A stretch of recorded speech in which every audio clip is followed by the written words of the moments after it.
السلام علیکم رحمۃ اللہ وبرکاتہ۔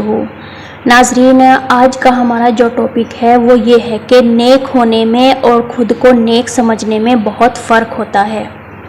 ہر انسان چاہتا ہے کہ وہ بڑی غلطی کرتے ہیں، ہم اپنے اعمال سے مطمئن ہو جاتے ہیں اور سوچ لیتے ہیں کہ ہم بہت اچھے ہیں، لیکن کیا صرف اچھے کام کر لینا کافی ہے، یا پھر اپنے دل کا تزکیہ، اپنی نیت کی صفائی اور اپنی خود پسندی کو توڑنا بھی ضروری ہے؟ نیک ہونے کا مطلب صرف اچھے کپڑے پہن لینا، نماز پڑھنا نہیں ہے۔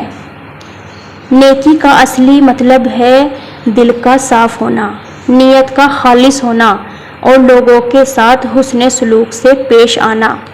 اللہ تعالیٰ قرآن میں فرماتا ہے، ان اللہ یحب المحسنین، بے شک اللہ نیک لوگوں سے محبت کرتا ہے۔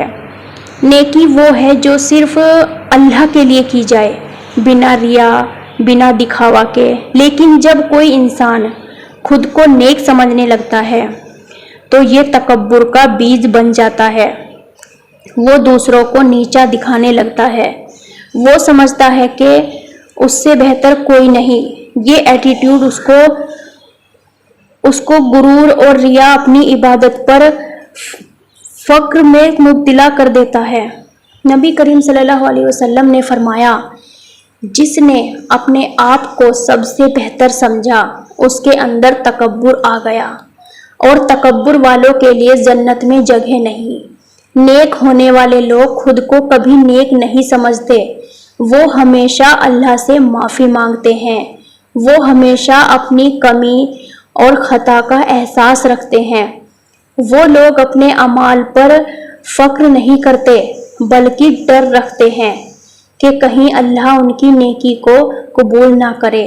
جبکہ جو لوگ صرف اپنے آپ کو نیک سمجھتے ہیں، وہ اپنی عبادت پر غرور کرتے ہیں، دوسروں کی غلطیوں کو ہائی لائٹ کرتے ہیں، ان کا مذاق اڑاتے ہیں۔ حضرت عمر رضی اللہ عنہ فرماتے ہیں، اگر ہر کوئی جنت میں جانے والا ہوتا اور ایک ہی انسان جہنم میں جانے والا ہوتا تو میں سمجھتا کہ وہ میں ہوں۔ سبحان اللہ! یہ ہے اصلیت کا آئینہ۔ جو جتنا اللہ سے قریب ہوتا ہے وہ اتنا ہی اپنے گناہوں کا احساس رکھتا ہے۔ اپنے آپ کو نیک بنانا ہے، لیکن خود کو نیک سمجھنے کا غرور نہیں لانا۔ نیکی ایک سفر ہے، منزل نہیں۔ اللہ ہم سب کو اخلاص اور تضرع کے ساتھ جینے کی توفیق دے، اور ہمیں ان لوگوں میں شامل کرے جو نیک بھی ہیں اور اپنی نیکیوں کا غرور بھی نہیں کرتے۔ آمین۔